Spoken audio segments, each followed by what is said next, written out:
Agora vamos à análise de Whole Horse.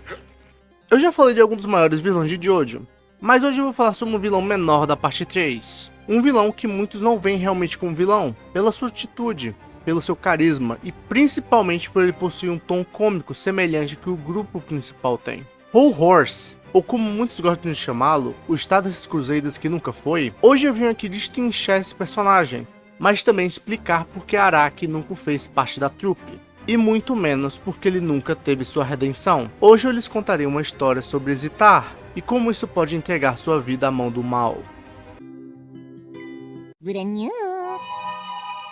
Como personagem, Whole Horse é baseado em filmes de faroeste, tanto em personagens que são protagonistas, quanto os vilões. Isso vai no seu design, na sua stand ou na sua própria atitude, embora obviamente ele não possua a coragem de um protagonista de um filme de faroeste. Muitos não devem saber, mas boa parte dos protagonistas desses filmes estão longe de ser heróis padrão. Muitos deles possuem atitudes que, se você visse hoje em dia, nos protagonistas atuais, os veriam como vilões. Realmente é sobre um mundo sem lei, onde apenas por eles se livrarem de bandidos eles já estão acima daqueles de sua volta. Não é apenas ele, filmes de faroeste são inspiração óbvia em toda a parte 3, já que até mesmo o protagonista de Jotaro é inspirado em Clint Eastwood, algo que você pode ver bastante na personalidade e atitude dele. Normalmente isso passa batido, já que o design dele é claramente baseado em um gangster japonês. Mas agora, se aplicarmos um personagem desse tipo ao universo de Jojo, você acaba tendo alguém como Whole Horse, um mercenário, alguém que está lá apenas pelo dinheiro. Ele não é leal a Jill de verdade, e nem mesmo está fazendo isso por vingança. O que para o mundo de faroeste seria um anti-herói, aqui é apenas um vilão charmoso e egoísta.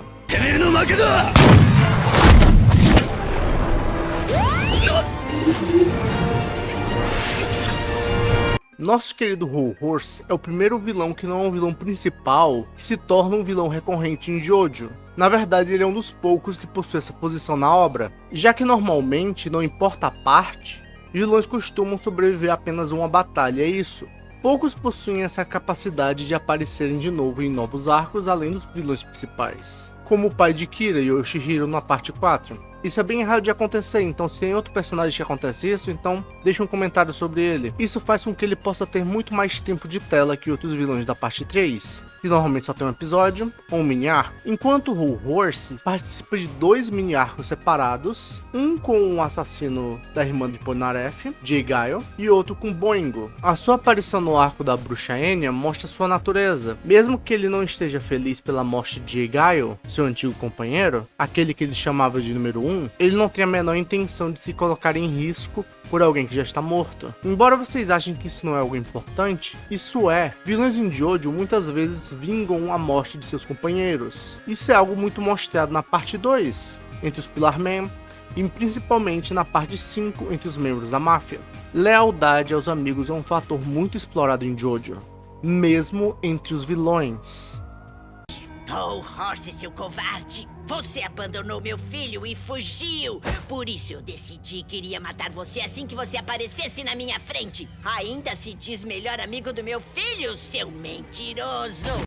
Aqui entramos no ponto principal do personagem, ser o número 2. Mesmo com um design e uma personalidade protagonista, Whole Horse se coloca no segundo lugar sempre em suas duplas, nunca preparado para carregar o fardo de ser um líder, de ser o protagonista de sua própria vida. Whole Horse não pensa 2 vezes antes de fugir, abandonar ou hesitar se isso for colocar perigo à sua própria vida além do que lhe for pago. Mesmo que ele se intitule o número 2, ele não possui nenhuma lealdade a quem quer que ele chame de número 1. Isso porque ele não vê o número 1 como alguém a seguir, ou como um líder verdadeiro.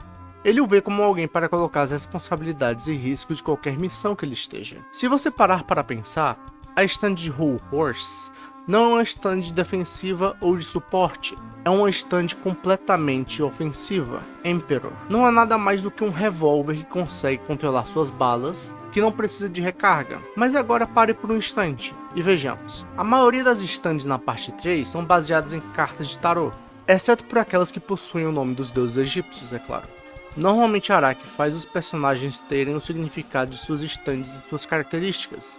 Então sim, a stand possui as características da carta de tarô, mas Whole Horse não parece ter, certo? Eis uma pequena questão. No tarô, quando as cartas estão posicionadas de forma reversa, elas têm um significado diferente. Enquanto o significado da carta Emperor normalmente é estabilidade, estrutura, autoridade e controle, coisas que não têm nenhum significado relacionado a Whole Horse, o significado oposto é abuso de poder, teimosia, falta de disciplina e principalmente a marca de Whole Horse, o medo de tomar o controle. Enquanto sim, Whole Horse é a carta de Emperor, mas ele a mantém inversa, e com sua incapacidade de tomar o controle de seu próprio destino, um grande aspecto de Jojo, ele acaba por entregá-lo para outros que o controlem.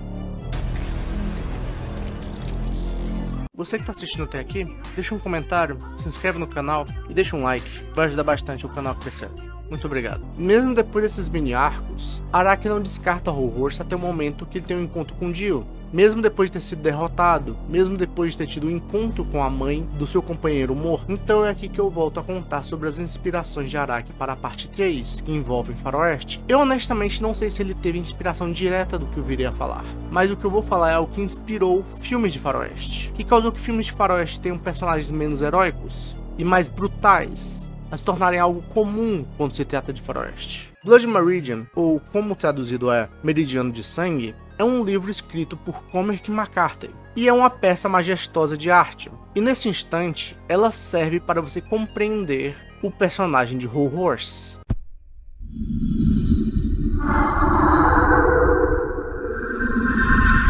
Falam de heróis como se eles fossem forjados pela virtude.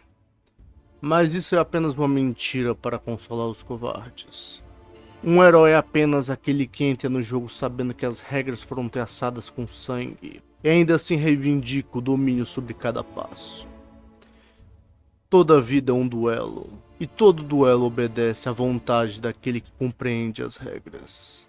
Pois quem dita as regras governa o mundo, e os demais não passam de peças que sonham em ter um movimento próprio. Nada pertence ao humano que não ousa tomá-lo. E nada pendura para quem não consegue defendê-lo. A dança entre a criação e a ruína é eterna, e só para quem a enfrenta sem medo pode moldar seus compassos. Eu não durmo, pois a dança não cessa. Enquanto houver homens tentando nomear e dominar o mundo, eu estarei lá entre eles, invicto. Os que se recusam a dançar acreditam que assim se safarão do destino, mas apenas escolhem morrer de olhos fechados. Quem não entra na dança não se permanece neutro, torna-se a presa. O mundo não poupa aquele que não se move. Aquele que se afasta do jogo não se salva, apenas entrega sua história para outro que irá escrevê-la por ele. Pois a terra não tolera o homem imóvel. Ela o cobre, ela o apaga, ela o esquece. Quem não dança não desaparece por vontade própria, mas porque é varrido do palco por aquele que dança sem medo. E no fim, nada resta deles além do silêncio, pois até suas sombras aprendem cedo demais que não há abrigo fora da dança. O protagonista de Blood Meridian, de longe não é uma boa pessoa, assim como Whole Horse. Ele também está longe de ser uma pessoa ruim, como aqueles em sua volta. Whole Horse possui a mesma falha do protagonista, a que eu citei no começo do vídeo, a hesitação. Eu citei vários motivos pelo qual Whole Horse não deveria se tornar parte do grupo dos heróis, mas esse é o motivo pelo qual ele chega no final da parte 3 sem uma redenção. Ele havia feito muita coisa ruim, mas naquele instante que ele possuía Dio em sua mira, ele possuía um monstro que desejava nada menos que conquistar o mundo, e ele hesitou, no momento que mais importava. Porque para o mal vencer, tudo que é necessário é que homens não dancem. E isso marcou seu destino. Não entendam mal, aquele momento não era realmente sobre matar Dio, mas era sobre salvar a alma de Whole Horse. Ele manteve sua vida, mas ele entregou sua alma. Ele entregou seu destino. Nisso, tudo que lhe resta é continuar o resto da sua existência como o número 2, sendo guiado pelas vontades de outros.